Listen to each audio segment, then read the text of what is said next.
David, do you remember when we first arrived on Iona?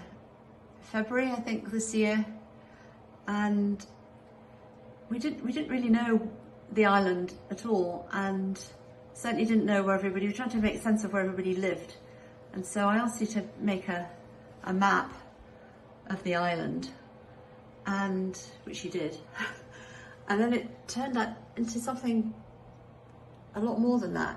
Could you say something about that?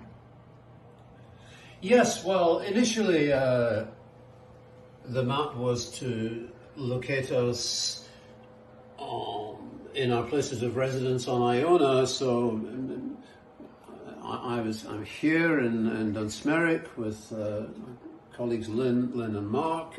Katrina at that point was at the Iona hostel at this end of the island.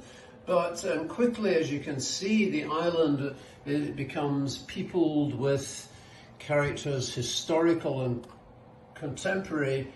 We've got Francis Cadell up here, Scottish colorist, George MacLeod down here next to Dunsmerrick, maintaining this single-minded passion for so many years by being deaf.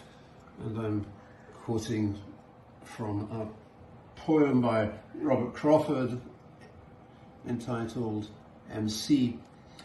I have always engaged with landscape in a particular way, trying to pay attention to the history and to the stories associated with the landscapes and streetscapes in which I found myself. These have often been in Columbus, Ohio in recent years, but before that and for a longer period in Tunis and in Algiers in North Africa. So history, language, people have always been important to me, important in better understanding the places in which I found myself. So this map crosses the centuries from the presence of Graham Mall here, then moving to Agovnan, many centuries previously.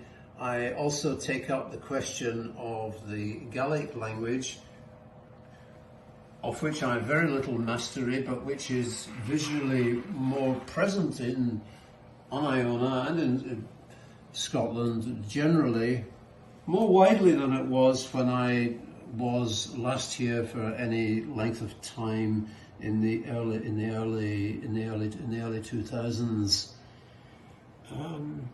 I did mention the element of humour, which I try to maintain in my drawings. So Mark Jardin's alternative boat hire has a few words, a few bars of music from Red Sails in the Sunset. This quotation from Agovnan's biography of St. Columba recounts how Columba looked after a stranded heron, but this narrative finishes with the heron taking flight just next to a note that strong footwear is essential for those venturing off the beaten track in the island, particularly at this season. So it's a map as a kind of collage, to use another artistic term, a map of people and stories and echoes of the past, which are something to which I try to be sensitive and remain aware. It's a beautiful map, David. Yeah, well, one of the things that greatly helped me was Robert Crawford's anthology of texts associated with Iona and with people who have visited it. So I think